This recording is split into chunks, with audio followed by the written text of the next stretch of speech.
Welcome to the Stage Left Podcast, lifting the veil on the music industry by telling the stories of those with a unique vantage point. On this episode we speak to Kenny Ball Jr. about his career in the music industry, first as drummer, then as vocalist for Kenny Ball and his Jazzmen. We'll be talking to Kenny about what it was like to see his father become a household name, selling millions of records worldwide, which resulted in him becoming one of the first British musicians to be on the front of Time magazine and being given the key to the freedom of New Orleans and Chicago. Kenny will be giving us an insight into his own working practices, how his career has evolved from being a session drummer to a lead vocalist, and the importance to him of keeping his father's incredible legacy alive, a legacy that included playing with the Beatles at the Cavern, supporting Louis Armstrong on his final tour, and we'll be hearing the jaw-dropping story of how his father's music helped solve the Cold War. I know we're in for some great stories today on this episode, so it's a pleasure to have you with us, Kenny. How's it going? Yeah, very well, Chris. Yeah, very well, mate. It's going well. The band's playing fantastic. I've still got the original guys that were playing with my father's band, and it's going fantastic. The gigs are coming in, and the audience always wanted 2 or 3 encores, so yeah, I'm enjoying it. Great, you've got some gigs coming up next month. I just wondered, when you've had a break and you're getting back together with the guys to do some gigs, you know, how much preparation do you need? Do you have a lot of rehearsals these days, or are you quite loose with it? No, usually sometimes we get there an hour before we go on, an hour before. Basically, about 2 hours before we go appear on stage in front of the audience, and we have a run through on certain songs and trying out new ones with the guys. Yeah, apart from that, it's just really basically like the musicians and the band. All I can say, it's an absolute honour and a privilege to play with, because I've never played or appeared with such professionalism. It's unbelievable. But what about deciding set lists and kind of song structures and that kind of thing? To arrive now before a big gig, that's a world away from me. That's incredible. It just shows you the level you guys are at. How does that work? Well, what I do, before my father passed away, I got him. He used to sit in his own dressing room, and I turned around and said to him, I said, like, why don't you sit with the guys and go through things? I said, it'll make your life easier. And I said, discuss songs. I said, do you fancy, basically Hugh on the piano? What do you fancy doing tonight, Hugh? What do you fancy? Basically, so it takes a little bit of pressure off Dad, and Dad suddenly started talking to the guys. It was really a lovely atmosphere, and then he had discussed the set, and he said to me actually on the way home once, you know what I mean, how he finds it's like a big bag of cement's being taken off his shoulders, because he feels free and he's openly with the boys and he's joking with the boys like the old days, and he said he felt really good about it. So I've kept up that tradition, and I talk with the guys. I do the set list, and then I'll run through the set list with the guys, and I always say to them, what do you think? Do you want to do this one? And they always, touch wood, like they're about 90%, 99% of the time, they've come back and said, that was a great set list, which is a compliment, because it's very hard, because I brought back loads of songs which my dad stopped doing in the 60s, which the band was basically like a rock and roll jazz band. It's such a driving band, and everybody will tell you that the way the band performed live was absolutely superb, and it was like toe tapping all the time. So what I've done, I brought the songs back my father stopped doing, like I Still Love You All, which people... Great song. Oh, fantastic song, which was a great number 10 hit, and I brought that back. But the truth of the matter of that song is that my father never ever performed that live. Really? And we do, because of the ladies' names in order, and he could never get them in order. Even when he, you know what I mean, and he turned around and he says he didn't want to risk it. So I have my trumpet player, Ben Cummings, do the songs, because I can't sing it in order. I mean, if I had my paperwork in front of me, I suppose I could do it. I might still do, because he does it sometimes, even now. But it's quite funny actually, because it wasn't that long ago that we were performing it, and bless his heart, Ben will probably laugh his head off at this if he listens to this show. That he brought in a couple of blokes' names because I made him laugh, on stage, and he forgot the words. But apart from that, is the middle before it goes up, which the change is absolutely unbelievable. But that was my dad. He used to get a song and do his own arrangement, and he'd change it, and unbelievable. The man was just a legend in the music business. He was. One thing that's interesting when I was listening to a lot of his stuff yesterday was most people say, "Oh, Kenny Ball, trumpet player," but what a voice your dad had, particularly on that song. He did. People don't realise that he had about 5 or 6 top 10 hits singing. Denny, Doreen, Annette, how I thrill with each name I recall, and just to capture again all those moments then, and I still love you all. Well, now Corinne, Christine and Suzanne, what I'd give to see each pretty face. Eileen, Irene, Diane, one more kiss and a tender embrace. Camille, Cecile and Joanne, how I thrill with each name I recall, and just to capture again all those moments then, find I still love you all.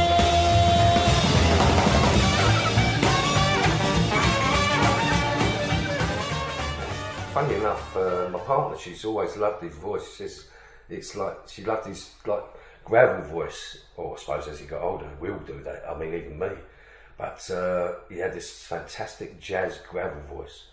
And when my dad used to sing like "Wonderful World" or "My Mother's Eyes," you could see the way he was a very clever man. I tell you, he reminds me of, in a way, of his technical ability of singing was very much like Frank Sinatra. Frank Sinatra, Yeah. right, who's the absolute legend, the king of jazz swing. I don't care what anybody says. The man was an absolute total legend because he sung a song, and he used to make that song into a story, and it'd be kind of that thousandths of a second behind the rhythm, because and it's just an absolute. It's so hard to do that, and I've tried to explain this to people. My dad could do this, and he'd be just behind the rhythm, but with singing the song. To what end? Why would you Well, do that? it's like a delay. It's like a swing drummer. I was always told by the greats when I used to go down the 100 Club in the old days with my father from a young age, and we'd go to a gig. My dad would be doing gigging somewhere, and I know my school was. Christ, how many times I was ill. My dad used to write letters because we used to go, I used to be with him, and I never used to go to school the next day, which is not a good thing, ladies and gentlemen, but I loved it. It is when you got Sammy Davis coming. Well, we used to go down there, we used to go see these legends play down, and my dad always used to get upstage with him, and he used to say to me, look, listen to the drummer. The swing drummer is always that, it's so laid back. Well, I was brought up with that. And at a young age, I mean, I had compliments of my drumming, because people can believe that how young I was doing this type of swing drumming, but it was put in my head by my father. Great. And going back to kind of the beginning when you first got into playing music yourself, was the drums the first instrument you ever played? Yeah. And how old were you then? I was about four. And what, Dad bought you a drum kit, or you had to? Yeah, I had a kit, a little Trixon kit in the Seven Kings. And when there was a lovely publicity photo of me with my father in, I think it was the Daily Mirror, front page type of thing, and the Melody Maker, which is the Melody Maker at the top. Because it was the Melody Maker that your dad first got a trumpet. He saw an advert in the Melody Maker, and it's a shame that's not bad anymore. He was in the army. I mean, he was in the National Service. I think it was the National Service, bless his heart. And he used to play the bugle in there. And because there's so many notes you can only play in the bugle, then of course he pestered his dad to get him his trumpet, and of course he got the money and went and got this trumpet. But his attacking trumpet playing was just a one-off. I mean, even to a point where Louis Armstrong came over. Now, funny enough, they were great friends, by the way. And my dad always turned around and spoke about his Louis's wife with such affection, because he said she was just a wonderful lady. But he came over, he said, and when Louis turned around and was interviewed, and he says, "Oh, you're touring with like Kenny Ball and the Jazzmen and all this bit," and Kenny Ball, and he says, "Yeah, that damn white boy can play."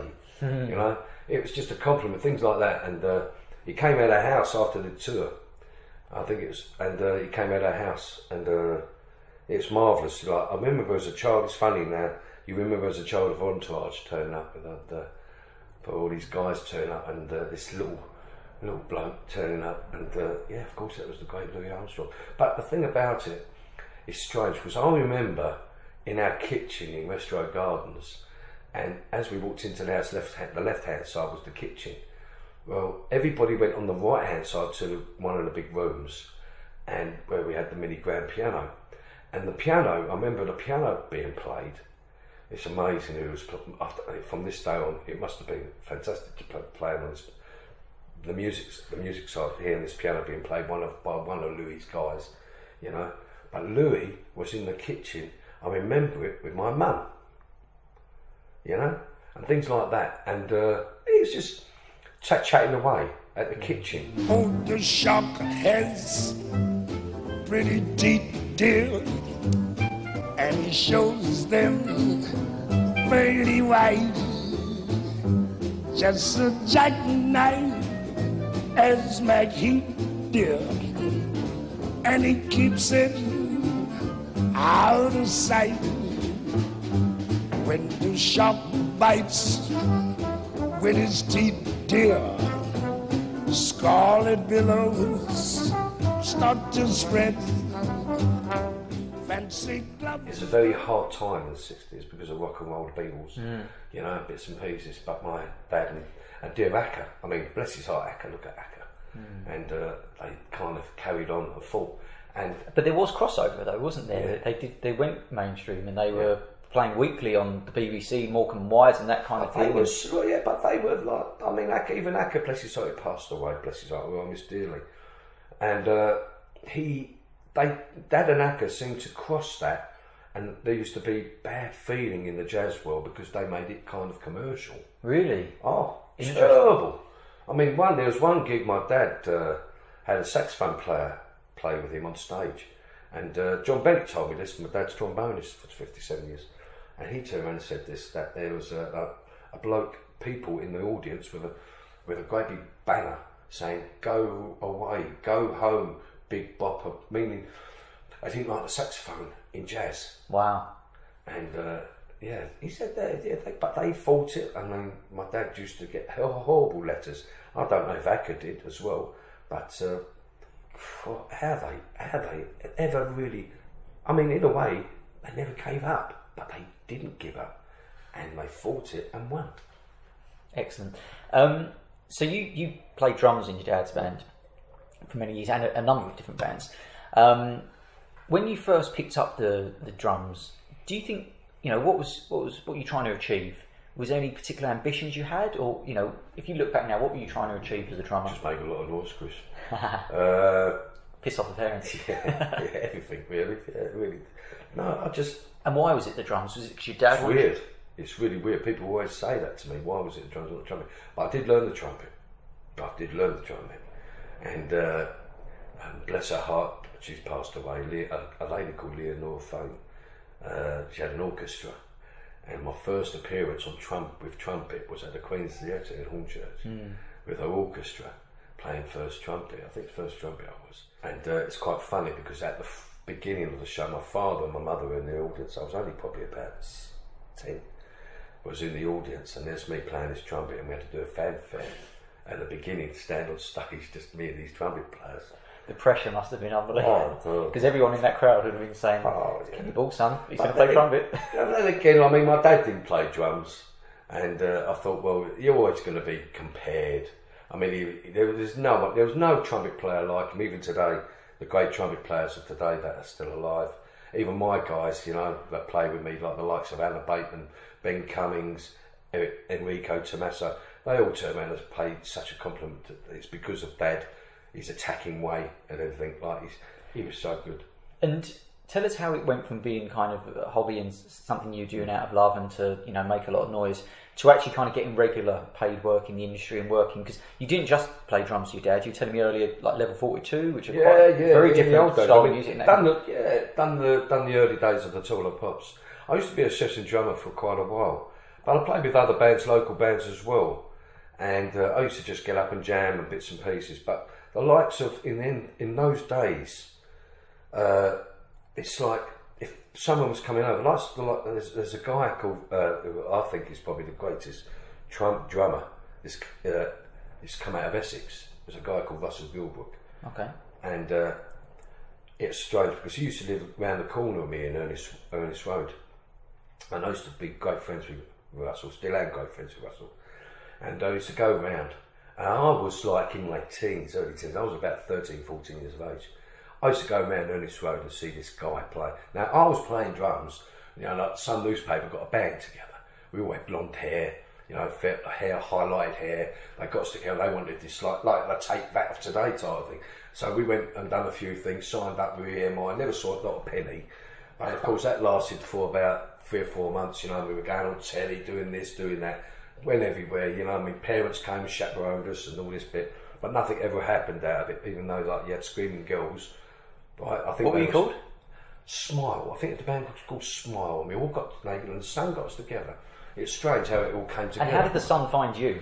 They auditioned. Auditioned, right, okay. I had to go down to, begins with H, up in London, with the flyover, the big flyover, what's it called? Hammersmith. Yeah. Hammersmith, yeah. And went down there and done the audition down there, and it was like upstairs in this massive pub. It was a great big room, and then we had to do this audition up there. Did you keep the blonde hair? No. Samantha, and my love ain't never gonna die, never gonna die. I remember, oh my Samantha, well I'm a one girl guy, and together, oh my Samantha, we could ride a star, ride it high, ride it high. I remember, oh my Samantha, well I'm a one girl guy. Oh, and in some distant day, you might come to me and say, get away, go away, goodbye. Oh, remember my Samantha, well I'm a 1, 2, 3, 4, 5, 6, 7 girl guy. Tell us how did your family feel about you going and getting into the music industry? Was anyone saying, look, don't follow in your father's footsteps, you know, go and get a proper job? Funny enough, I think my mum was the only one that really wanted me to, because in the end days, Fords were in Dagenham. Yep. And they said, do apprenticeship, so it's something to fall upon. But I went down there for an interview, and I didn't get it, didn't get the job down there. So basically, I just was, I had a job in selling organs in Romford, and it's quite funny actually, me trying to a Lowry organ, and if you sold one, you used to get a £5 commission. I think I was paid £25 a week, something like £20 a week, and it used to be lovely because I love my music. You know, I mean, there used to be 2 floors. Well, the government and the management in them days didn't have CCTV, things like that. So I was on the 2nd floor, and I used to go on the organs and play them. You know, I mean, in them days you didn't have all types of like today's technology and stuff like that. But the Lowry organs were the top organs. And I remember people coming up and they used to say, "Could you demonstrate?" Well, I had a bit of knowledge of playing keyboards because I had lessons later on.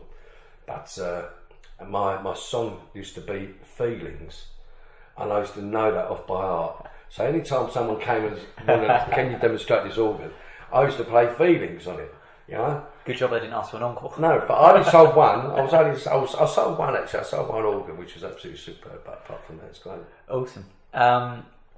Okay, so what about the pressures of touring? You obviously toured yourself, and you saw your father tour for many years. Is there any kind of pressures that we don't see? Yeah, you don't see the worry really, basically, because it's a very hard thing to follow. I mean, the legendary man is not there, and some of the songs are very close to me with that father, because I mean, it took me a long time to do Wonderful World, which I do now. I used to do it at the end of the show, and it used to break I used to break up. It was lovely. The audience was standing up applauding, but I didn't really want to boo-hoo on stage all the time. So what I did, I thought I've got to do something with this song. I've got to perform this song because it's one of the songs everybody. We get letters sent to the back of the stage, and it's always either Wonderful World, My Mother's Eyes, Can You Do This For, you know, things like that. So I put it in at the first set. I thought if I try and do it at the first set, I won't keep remembering Father, seeing him on stage perform this song, because that was what's doing my head in. So I've done it, and I'm getting away with it. It's good. But until someone shouts out in the audience, I love this song, when he used to sing it. And it absolutely happened, someone saying to me, I love this song, he is great when he used to sing this. And then suddenly that pops in my head, you know. And of course, like, I'm trying to get through the song without bloody crying, you know. It's an emotional song at the best of times anyway, but I can imagine having to perform it with that kind of connection to your dad must be difficult. What about actually touring around the world and kind of being on coaches and travelling and that kind of thing for long periods of time? You love all that, yeah? Love it. I do love it. It is great. I mean, the atmosphere is fantastic. The boys, they're like my family, really. The guys all in the band. And when Dad passed away, taking over the band, they became like closer. We were close anyway, because I worked with Dad for the last 2 years, 2.5 years before he passed away. And I was looking after him, basically everything I was doing. But also making things better, making his life better. By making his life easier, it made the boys in the band perform better, because there was less pressure, because I've got another trumpet player in. So shared the load a bit. Yeah, because Dad, even to the couple of weeks before he passed away, when we were in Germany, he still tried to hit that top note. And bless his heart, with the lungs literally torn apart, he couldn't do it. So basically, what I did, I got a guy called, I said to Dad, you've got to get a second trumpet player in, but a permanent one. And then perform, sing, and occasionally play the trumpet when you feel like well enough.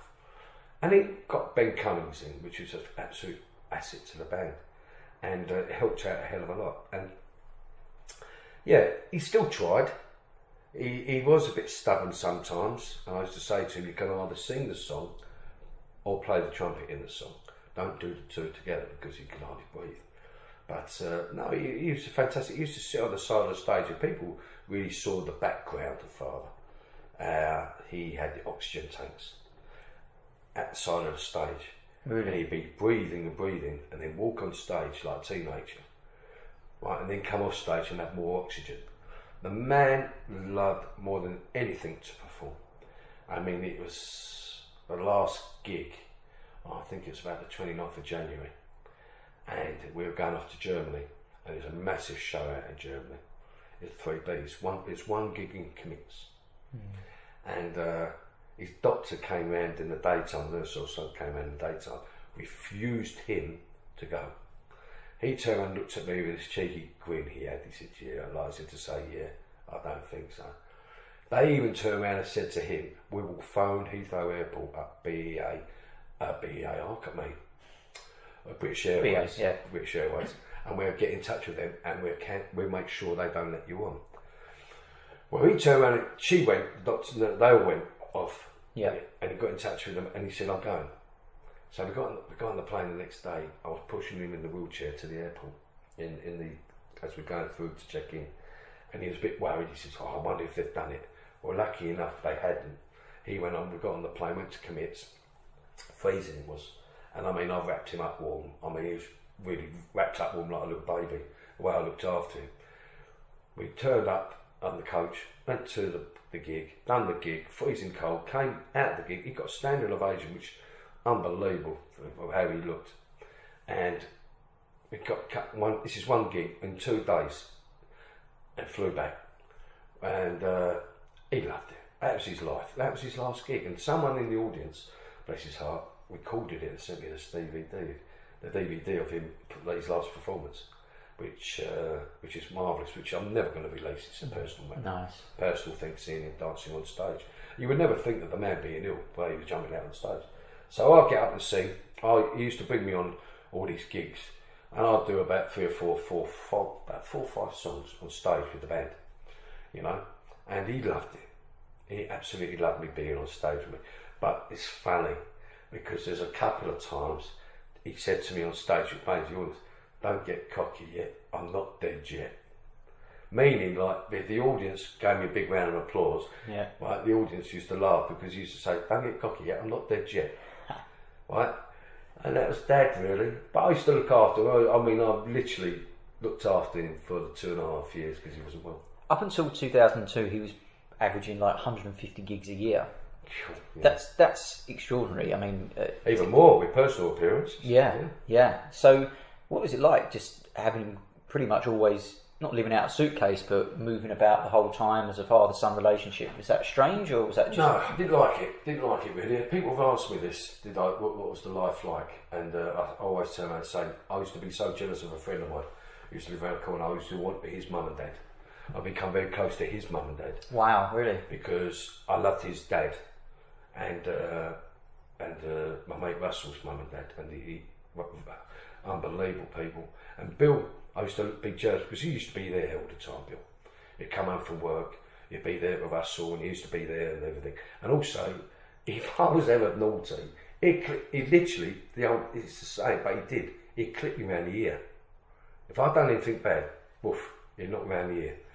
Not many people can get away with it. You couldn't do that today. You'd be arrested. But I mean, Bill used to keep me in touch. But I missed my dad. I mean, the only time he used to wake up to go to school in the morning, you walk past the bedroom, you see your dad. You see the car outside. You see your dad's one leg out of the bed. You think, oh, good, that's my dad. You know, and then you go to school, come back, the car's not there, dad's not there.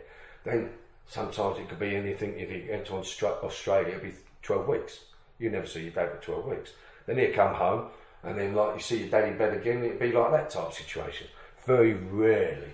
I mean, if he was home on a Sunday, we'd go for a Sunday lunch as a family, but we never used to really be close when I was young. Is that why you think he got you involved in his band? So he's had a close relationship? We make up, yeah. He had a second marriage. My mum was split up, and the situation was quite sad, actually. And I'm not afraid to say that certain parties made it very hard for me and my dad to be close, which I'm not afraid to say anyway, and because there's so many people that witnessed it. But it's kind of hard to see my dad, and I wish my dad was a little bit stronger in that matter, because, you know what I mean, because we were close. We became closer and closer and closer. So I lost a lot of years with my dad, but of course, like when he went back with my mum, which was really strange, the last 4 or 5 years of his life. He went back with my mum, which he was so happy about, and because he could see all his children and everything, you know, and have a life with us. And I think we made up for the lost time, because I used to see him sit there enough 7 days a week, and it's marvellous. It was making up for things. It's like if I used to say to him in the car, you know what I mean, when I used to look after him, dress him or do something, or would you do this I would say, would you do this for me if I was ill? He went, no. But that was Dad's kind of quirky ways, you know. We did have a laugh in the car. That's so nice that it went full circle and you kind of got to spend time with him. So when did you start playing drums for him? I started playing drums with Dad really over the years of about 15 years of age. My first But actually gigs and that kind of bits thing? and pieces really, because if one Bowden, bless his heart, was ill or someone was ill, because I was brought up with the music, Dad used to also include me into the band, and I used to do the occasional, never the massive gigs. You know what I mean? Never the massive arenas and things like that he used to perform. But I mean, there was stuff where we used to go. I mean, even on the Eastern Bloc, there was when the war was up, when the East Germany. I mean, that was going through that I think it's called Checkpoint Charlie. I went that there was the most recently, frightening situation I've ever been in. Brutal, As a kid, brutal. Well, they walked on to the coach and they had their guns, but they didn't have them facing down. They walk on with them literally cocked, facing you. And when you were like 16 years of age, and they're walking on, you know what I mean? You had to carry your own passport. It's no good me getting my dad giving the passport. I had to have my own ID on me, so I had to come and they check it and things like that. That was an experience. And going from a colourful country into the eastern side I've never experienced anything like it. It was very much like futuristic, like that's colour, that's yellow, reds and blues, and you're going into green, grey and brown. And it was very sad. I mean, Vic Pitt, my dad's bass player, said we just out shopping, literally at the hotels, and it was very desolate, and we heard da da da da da da, just a quick shot, and we saw this guy getting shot, and shot him, I think, in the legs. But things like that happened because this guy was running, and there was a time where if you didn't have you had to have your passport. I was arrested. I was carted off at the airport. I was going to meet a young lady who was coming over, and I was arrested. They thought they were looking for a terrorist, and what I was wearing was what the terrorist, they had the description of this terrorist was wearing, which was the old days, was a maxi leather coat. Yeah. You know, a big black maxi leather coat. And I was carted off by 2 MPs. to be interrogated. Well, I didn't have no passport on me, I didn't have no ID, nothing on me. And the girl, and it was it was BEA, she was coming on flight BEA in the old days.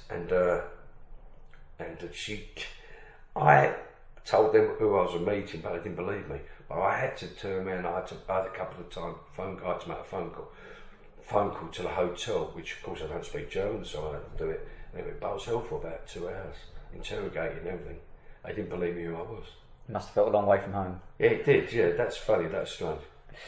What percentage was it a job to your dad, and how much did he love it? So he was playing 150 gigs, a year, if not more.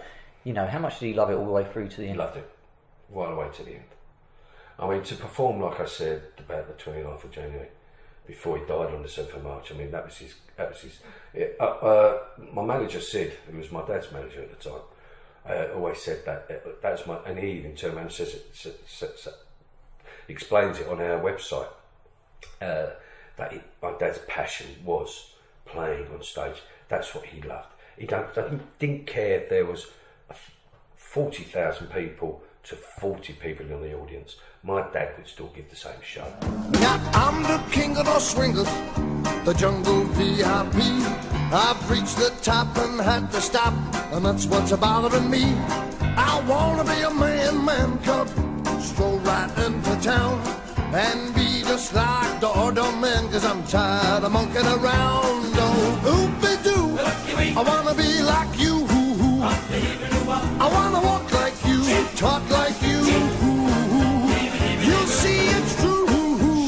Yes, someone like me can learn to be human too.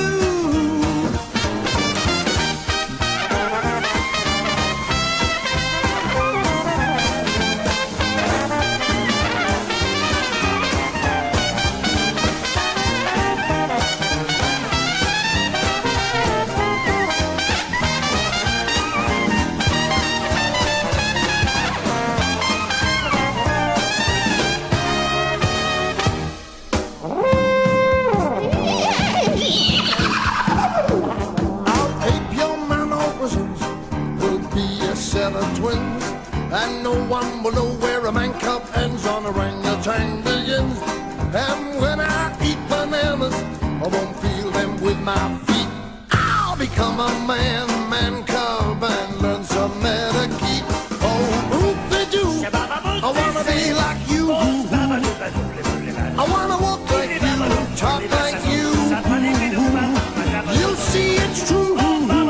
Yes, someone like me can learn to be human too.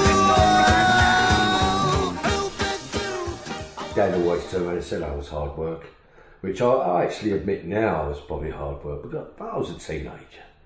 I mean, like, we lived in a lovely big house, we had a swimming pool, if we went away on holiday it'd be for a month, and all these wonderful things. But, there's a big but. That was only a part of the year, a minute part of the year. That was enjoyable. Yes, the big house, but it also felt very empty. My dear mother, who was an absolute, she still is an absolute diamond and a gem and a very strong woman, that kept this family. She kept the family together. She kept us with some sort of stability. My mum was never, like they say, like a flash. She wasn't kind of someone famous is, with rich wife type of thing. I mean, my mum was very, very. My nan and pop, my mum's side, were the greatest nan and pop anybody could ever have. And where they were all based from Dagenham, I was still kind of my feet were always on the ground. I was never flash. My first car was a VW Beetle, things like that, left-hand drive, things like that. But my mum always made sure that she wanted the best for me, always wanted the best for me. And if, I suppose in a way, if she wanted to, she could probably ask my dad, my first car could have been an MG or something, or a Stag, which I had one of them anyway. But that was me working hard and doing things to get that. But talking about, I went to a private school when I was young, but I had more fun when I went to a comprehensive school. And I made more friends when I went to a company. I don't see none of the people from the private school, but I see friends, or even today they come to gigs from the comprehensive school, which I loved, which was a wonderful feeling, you know, because even today the friends I had from living around there, but I had more greater friends that lived out of the Emerson Park area, and I still keep in touch today. So no, there was I mean, we still go down the pub and drink, and no, I never was. I mean, it was at the time my dad was always on telly. If it wasn't Saturday Night at the Mill, it would be Morecambe and Wise. If it wasn't the Royal Variety performances, it was something else. So of course everybody looked upon, oh yeah, that's Kenny Ball's son, that's Kenny Ball's son over there. But for me personally, like, I still go out and I try to be the norm, which I was with my mates who kept me being the norm. And what do you think it was like for the other musicians who played with your dad and with yourself? How do you think they viewed being in a band with Kenny Ball? Great. My dad wasn't the high and mighty. He was a very down-to-earth man. My father loved the audience. My father still he'd be in his glory. He used to be the last off stage, but the first out the front of the audience, in this foyer, signing, talking, and everything. And people that used to come up to him and say, Ken, I came and saw you at Leytonstone in 1957. Do you remember? And his memory was fantastic. I remember that gig, he'd say. Yeah, I remember that gig. My father, you know, I mean, he was just an extraordinary, down-to-earth person, which people adored and loved. And I find hopefully I do that now. So I'm last off stage, first out with the audience to show my appreciation for them coming along. There's a great version of So Do I on YouTube where he's absolutely loving it because the audience are So do I, kind of doing the echo, and he's actually laughing down the microphone while he's supposed to be doing kind of this live performance. So the kind of enjoyment you saw him on stage, was that kind of the whole time, on the whole day of the gig? Did he get nervous before? Did he kind of... Oh, terribly nervous. Really? Yeah, my dad was terribly nervous. People turn around and say, like, oh, he's drinking before he goes on stage. That was because of nerves. Because it's strange, because I never can understand, because funny enough, even my boys, my band, you know, my mates, and they turn around and say to you, I don't drink. Very rarely I'll have one drink, but I can go and I'll have a coffee in the dressing room, or I'll have water. And even my guys will back me up there from the band that they cannot. The buzz I get, what people get from alcohol, I get from the audience. And it's a marvellous feeling, and I always feel that I've got to be 100%, or try to be 100% mentally good, because I've got to go on and be in charge, in a matter of speaking, which the boys, which we don't, we work together very, very, very well. But also I've got to try and make that audience enjoy what they're paying. I mean, they're paying a lot of money for a ticket, and I want to give a great show, and hopefully I do.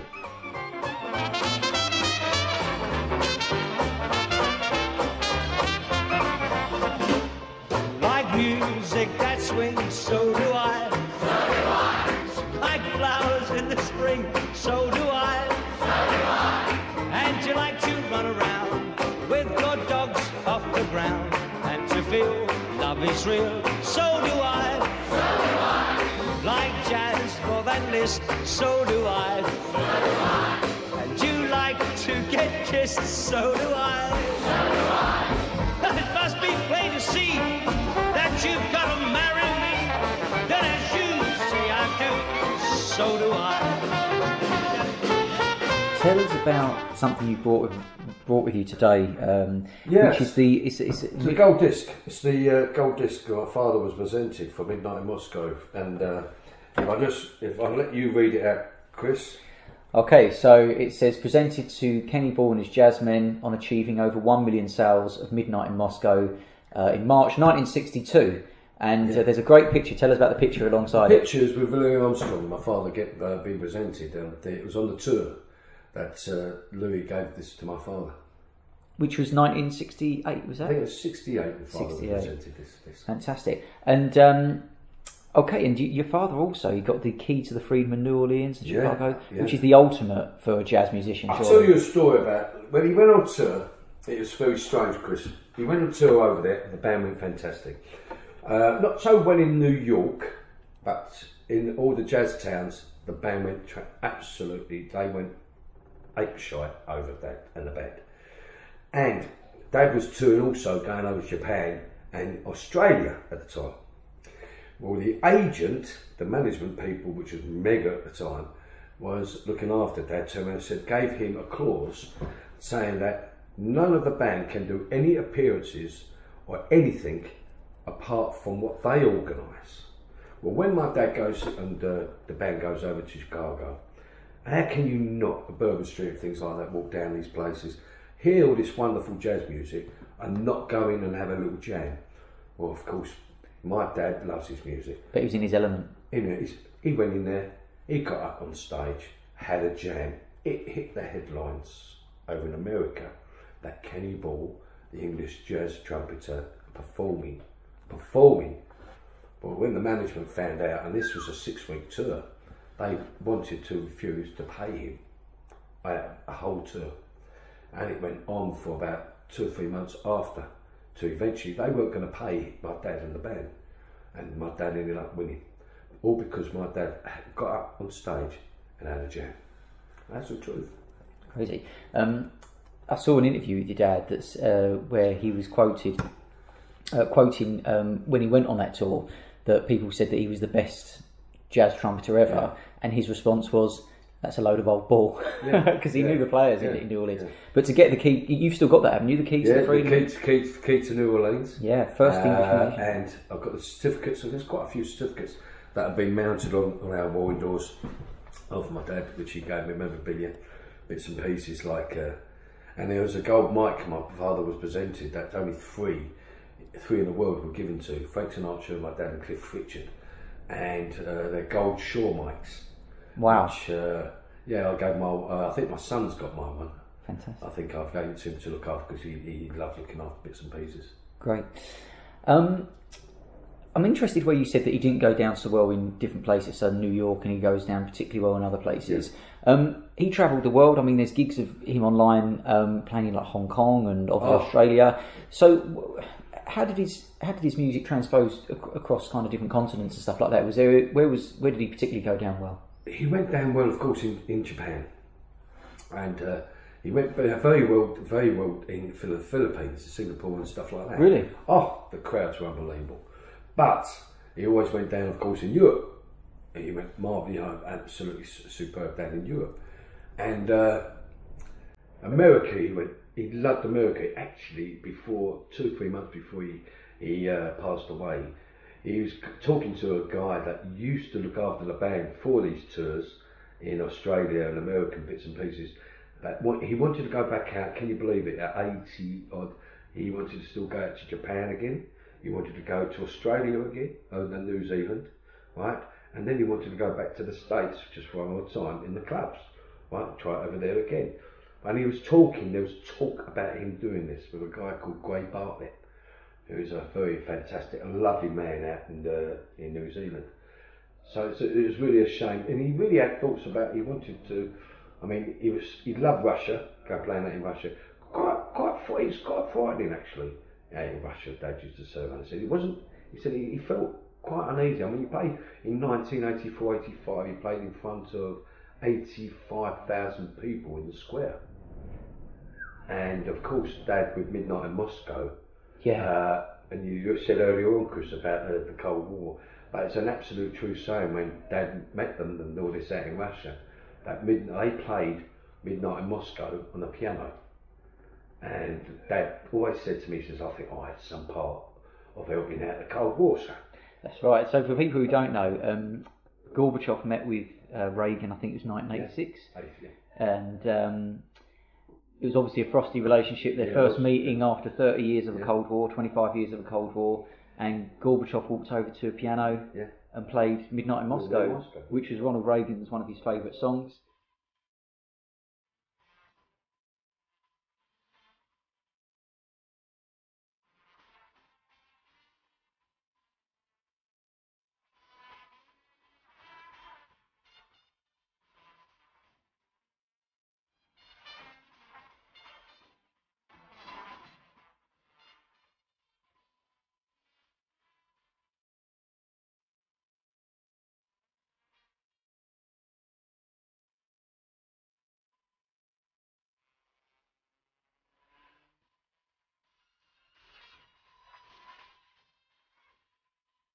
Ronald Reagan actually turned around and said that, you know, I mean, I've mentioned like of a famous English jazz band, but I couldn't remember the name of the band. Yeah. And that's when he played Midnight Moscow. And that broke the ice, and then they sat down and kind of sold. And they actually were on the side. They said they were actually on the side of the stage. And he said he felt so uneasy there because the entourage, you know, imagine all the CIA and the Moscow people and all this bit, and all the Russian people. So like Gorbachev was side stage. Mate, he loved it. He loved it. He's to this day. To this day. And the other kind of significant thing he did was obviously he played at Charles and Diana's wedding. Is that right? That was my dad always spoke out the honour of doing that. Tell us about that day. Well, that day he played at Diana and Charles's wedding, and he was asked. And Charles thought the world of the band, loved Dad's band immensely. And when I actually got the invite, I've got the letter. Well, Charles used to send Prince Charles, by the way. No, I won't show. I'll show respect, sir, so you can knight me one day. But my dad, he got this letter, and Charles used to send him letters, even when Dad was ill in hospital with his cancer. And Charles used to send some, and he used to get letters from Charles, wishing him all the best, wishing him well. But they were close, and he played. He said it was such an honour. Absolutely. Did you watch it that day? Did you? I didn't see Dad. They didn't go. No, security. You couldn't go. And in that situation, did he thrive on that kind of thing? I know you said he was a very nervous person before. Was it? No, he never was big-headed about it. It was a personal joy to him that he felt like, you know, I mean, he's achieved something, you know, in a way that he was such a down-to-earth man. He wasn't flash whatsoever. I mean, honest to God, like he had his Rolls Royces, and things like that, but he was never flash with them. The year that you were born, he played. We did this a couple of times. He played with the Beatles at the Cavern. Did he ever talk about a lot of that? Because I know McCartney used to come to some of his gigs as well. Tell us about that. Well, Paul McCartney came up to Dad and said he's got this song called Yesterday, and Dad turned around and said, you should do that solo with the guitar. Really? Yeah. And also a song called American Pie. My dad was offered that song and turned it down. That's one of he regrets. But I don't know how he could have done what he could have done with it. But my dad, he could have done something. But yeah, the Beatles, I mean, he was close to Paul. He always said that John was hard work out of the boys. He said and George was an absolute gentleman. And he said, and Paul always had time. And he always reckoned that Paul was the cleverest out of the Beatles. Right. You know, and in a way. And and he ended up doing When I'm 64, didn't he? When I'm 64. Send me a postcard, drop me a line, stating point of view. Indicate precisely what you mean to say. You're sincerely wasting away. Give me an answer, fill in a form, mine forevermore. Will you still need me? Will you still feed me when I'm 64? Okay, so how did it go down with your dad's fans in regards to the fact that he would get his musical influences from such different places? So Midnight in Moscow and Sukiyaki, that's a traditional Japanese song, and then he had the Beatles references as well as the New Orleans stuff. How did that go down with his fans? Very well, Chris. He was one of those guys that he used to like to try everything. He'd change songs around to put that jazz feel into it. Because father was very. People turn around and say about trad. Yeah, Dad wasn't so much trad jazz. He turned around and said to John. Even John Bennett today would turn around and say the band was a New Orleans jazz band. He wanted that feel from that New Orleans feel. So they used to put this feel and the arrangements to these great songs, you know, like Lady Madonna, he done that, he performed that as well, right? You know, but it still sounded like my dad's band. Yeah. It was really weird, and of course the Japanese fantastic song, which he had a great hit with, and that was probably one of the first Japanese songs that was a hit in America, right? As well, Sukiyaki. And great song, one of my favourites. Yeah. And also, like, he used to joke on stage, and I always, as a kid, everybody used to think, he used to turn around and say, he met Petula Clark in a Chinese restaurant with John to get the name for the song. And he says, like, you know what I mean, and did you know, like the kamikaze pilots used to only perform, they used to sing this song, and then he'd joke, he'd say, but they only sang it once. But that was Dad. But it's like he turned around and said this. So of course you never believe these stories sometimes because they just come out with a joke. But I was up with the great Claire 2 on Radio 2 not long ago, and while we were there, the lovely Petula Clark was coming out of being interviewed by Claire, and I had a chat with her, and I asked her the truth. Is it true that you named the song Sukiyaki? And she's still the most beautiful lady she is. And her beautiful blue eyes looked at me and went, yes, it is true. Wow. So, yeah. So what he ever said, and we actually put it on our website, The Truth of Meeting and Finding Out, the truth about this fantastic song. And it's still, do you know what? It's funny you say that. Everybody seems to love Sukiyaki. Absolutely love Sukiyaki.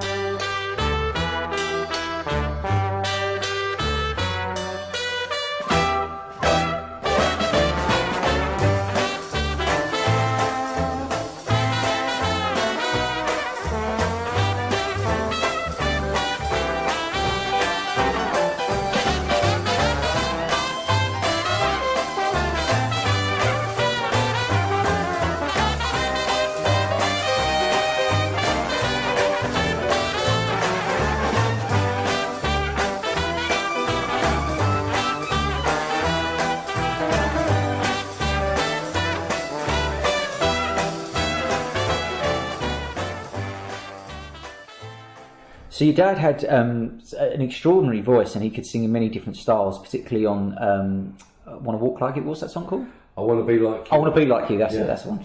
So you had a lot of different vocal styles. Do you do that when you sing live? Yeah. Do you do those? Yeah. Yeah. Is that difficult? Is that no? Funny enough, no. That's why I wish I really was a top trumpet. I could play trumpet like my father, because I think my arrangements in my scatting and singing. Sometimes I wish sometimes I could play the trumpet do that as a solo for the trumpet. Sometimes that's why I really do regret. I mean, people turn around and say it'd take you years to get like that, and I haven't got the time.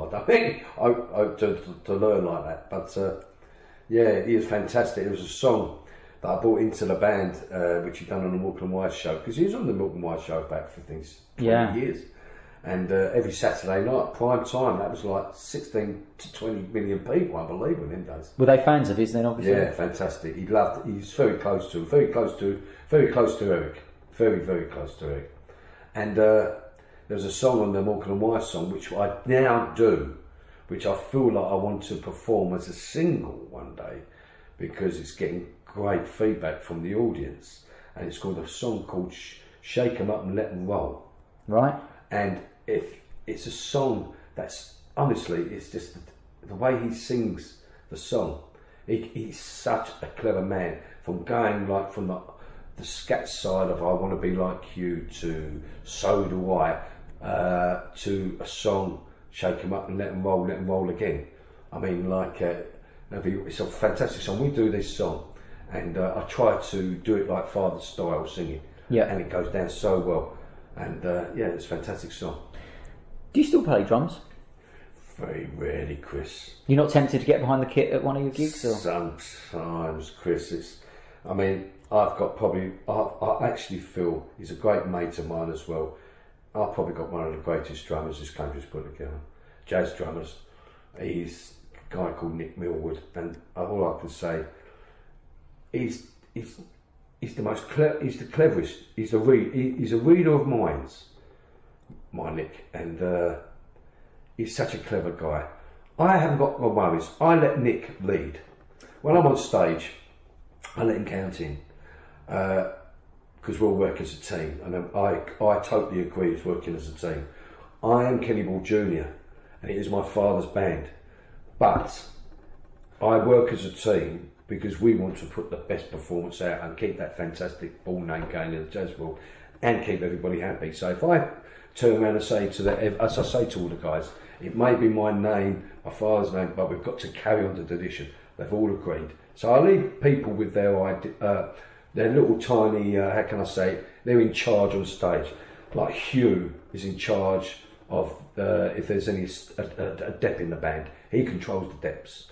Nick, he controls the timing and the songs. He lifts the band up bits and pieces. He'd go through the programme. He'd say, yeah, I'll put that there, put that there. We work as a team, which is fantastic. I love it very much. That's brilliant that you signed different roles to share the load. And it really is. It is. It does help. It does help a lot. And they want to help me because they want to carry on, you know. And as I mean, I not long ago I did put on my Facebook page, which annoyed me, about the media basically not really taking us serious.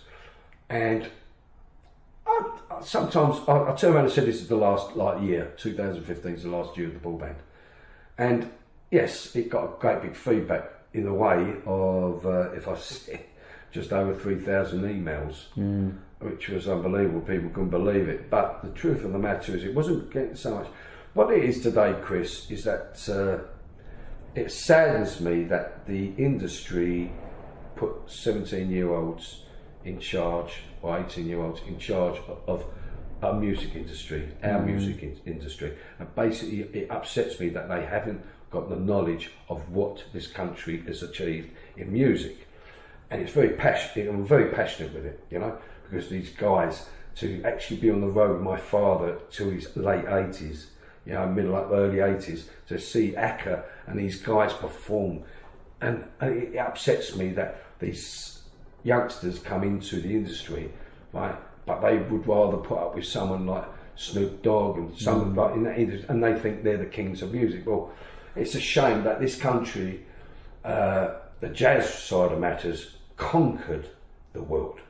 These guys conquered, and they came from Britain, you know, and it saddens me. So really, in a way, where I perform, where we perform, I don't feel, I'm not saying because I'm not accepted, taking over my dear father's band. The band's still the same, apart from the legendary man not being there. The songs are still the same, but the man's not there.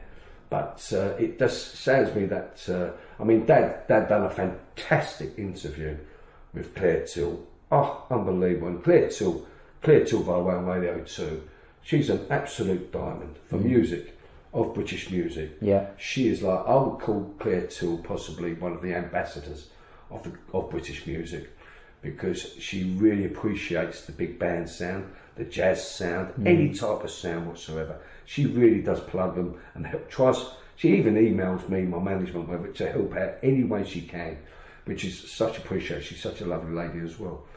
But the likes of the media should give a really time to really sit back and look at these guys, that the likes of, in an industry where, of course, rock and roll, the Beatles, all these guys conquered, you know, came forward, but the jazz bands were still having top 10 hits. Yeah. And it saddens me, because there's only, I mean, there's Chris Barber's still going, and we don't know how long. You don't know until the man might say, let's put his trombone up and say, retires.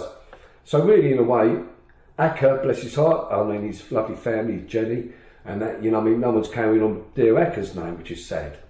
But I'm the only one that seems to be going forward and keeping up, hoping to keep the ball name going. How did your dad see the music industry? Because he was with Pi Records, is that right? Pi Records, yeah. Like, so, like, Lonnie Donegan. Oh, that was strange. That's a true story. Dear old Lonnie Donegan, who was my godfather. Really? Yeah, godfather to me. And Dad and Lonnie became very close. And it's God's honest truth, this is the truth. Lonnie went up to Dad. He said, and Lonnie at the time had his own TV show. He said, do you want to be on my television show? Okay, yeah, fine. And it was done like this. Yeah, okay, you can be on my show. He said, you got a record contract? You got a record label? He said, no. He says, do you want one? He says, okay. He said, I'd love one, Lonnie. He says, okay, you got one. No. Exactly like that. Lonnie Donegan really helped get this band going, my dad. I saw, I did an interview the other day with Chaz from Chaz and Dave, and he said the last time he saw your father was that they were playing a tribute gig to Lonnie Donegan at they were on the same bill at Royal Albert Hall. Royal Albert Hall, yeah. So he was obviously a big influence, Lonnie Donegan, on you. Wow. Great friend as well. Lonnie really fought the industry. It's going up the mountain, Lord, I'm going out west. A 38 pistol sticking out of my vest. I'm gonna ride old railroad Bill. Gonna ride railroad Bill.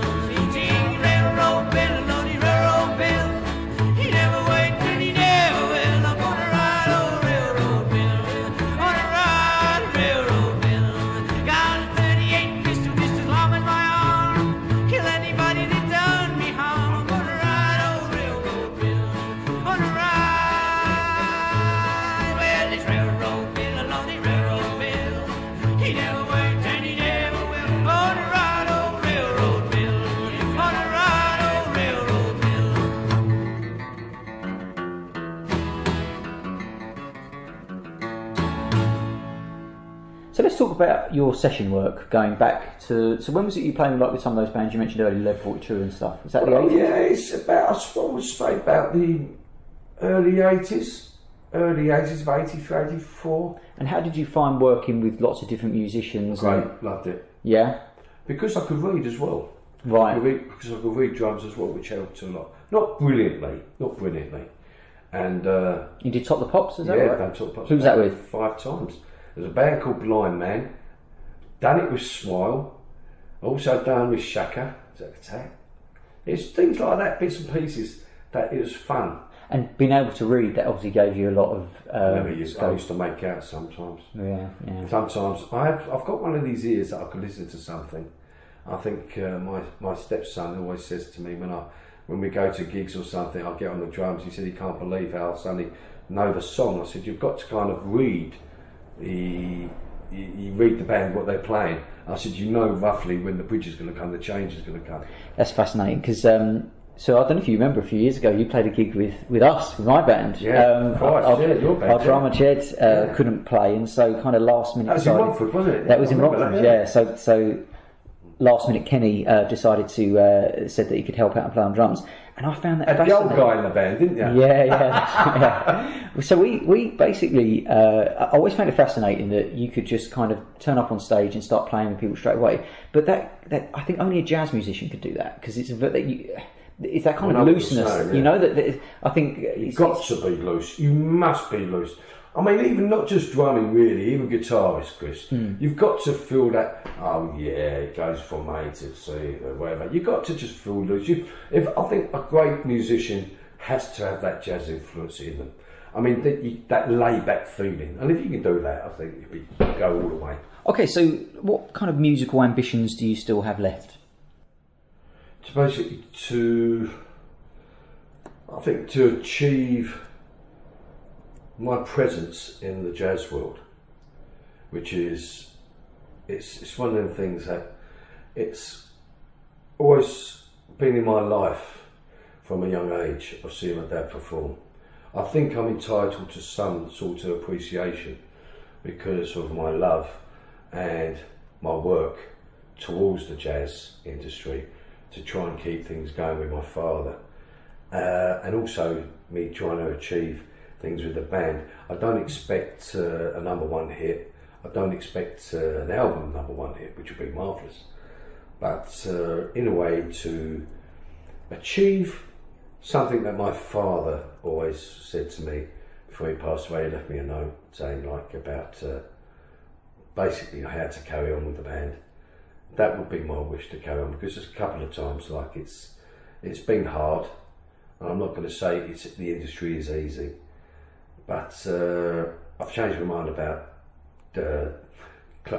bringing the band to a halt, basically because I've had a meeting with the boys and everything, and they all said the same, that they all stick by me and whatever, and they helped me a little bit more in a way of mentally as well, to take a bit of pressure off, which is fantastic. So of course the ball band, hopefully until my last breath, I'll keep it going. And tell us about you mentioned it earlier, the note from your dad. That was you read that after he died, was that right, or was it just before? Yeah. And that said to carry on. About 3:30. I got a phone call on his last day, and bless his heart, and he turned around and told the nurse he wanted to see me. So I went down there, and he wasn't well at all. It was like as if he knew he didn't want to be in pain no more, bless him.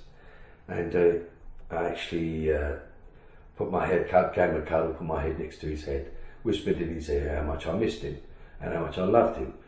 And my dad, even though how weak he was, he put his arm around the back of my head and said, "I love you and I miss you too, son." He says, "Take this, open it later." Well, of course, later, through the night, about 7:30 in the morning, he passed away. But I actually read it about 2 days after, because I was going through my pockets, bits and pieces, and I had a phone of his in my pocket, which I've checked for, and I found a note. I thought, I'll read it. And it's just very, very loving to see how my dad's writing, how he wrote how to carry on the band, what to do, who to not contact, who to not deal with, and also show respect to the guys. Meaning, you put on it, everybody in that band is a band leader. It's meaning don't get cocky, you know, appreciate it. To any musicians out there, Chris, that want to be a musician or play an instrument, my advice is live for the dream. If the dream is to be a superstar, you're going the wrong way about it. If you play from the heart, someone will listen and hear. And when they do, then they'll help you. And always remember also, if you need help in the industry, in the music industry, take the help. Don't take the pressure on your own shoulders big time, because it builds up and builds up and builds up. Also, basically play from the heart, like I said, and I would advise anybody to experience different types of music. If you play guitar, try a little bit of reggae. If you want to be a rock guitarist, try a little bit of jazz. Basically, try these different elements of music, because as you get older, you know what I mean, you might suddenly change your mind. I'll try that, because there's so much out there in the way of in the music industry to try. I mean, you know, it's easier ways of playing, you know, and all these guys that go up and down their guitars and the rock, there's easier ways of playing if you listen to a jazz guitarist, like the likes of the early days of George Benson.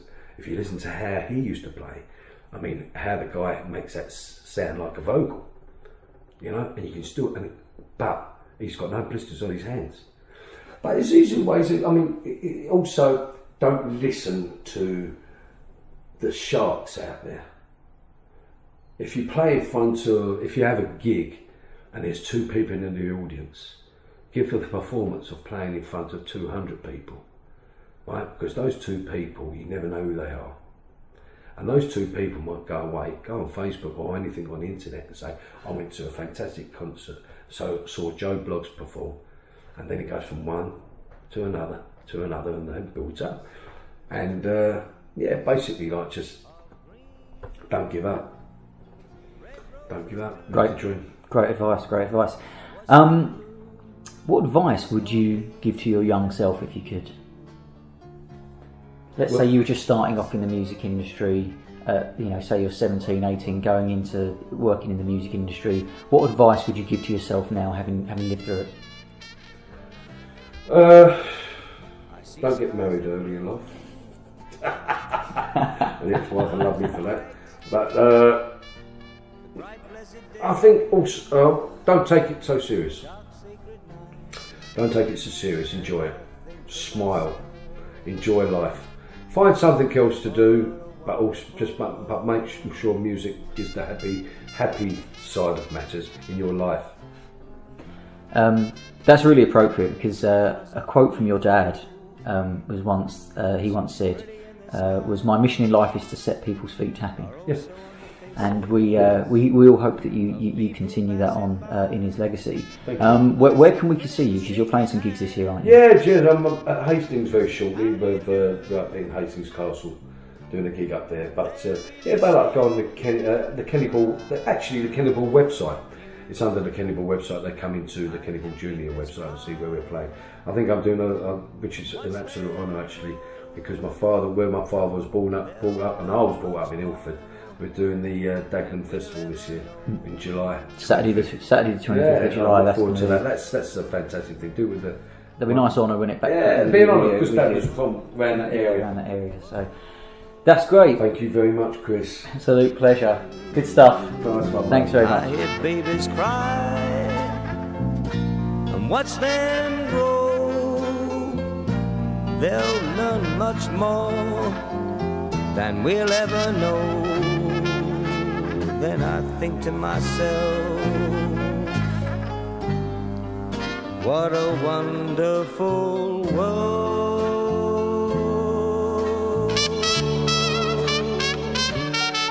And I think to myself, what a wonderful world.